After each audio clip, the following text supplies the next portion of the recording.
IELTS speaking এর একটা common সমস্যা হচ্ছে কিউ কার্ডে আইডিয়া পাওয়া যায় না। অনেকেই বলে যে স্যার কিউ কার্ড নিয়ে যখন বলা শুরু করি কিছুক্ষণ বলার পর দেখা যায় যে আমি আর আইডিয়া খুঁজে পাচ্ছি না।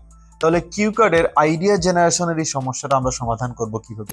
কিউ কার্ডের আইডিয়া জেনারেশনের জন্য আমরা যে কাজটা করতে পারি তা হচ্ছে বেশি বেশি করে স্যাম্পল আনসার পড়া। এখন আসি আমরা কোন জায়গা থেকে স্যাম্পল আনসার পড়বো। আমরা স্যাম্পল আনসার পড়ার জন্য মাকারের যে স্পিকিং এর বইটা আছে সেই বইটা ইউজ করতে পারি, অথবা আপনি গুগল করেও কিন্তু স্যাম্পল আনসার পড়তে পারেন।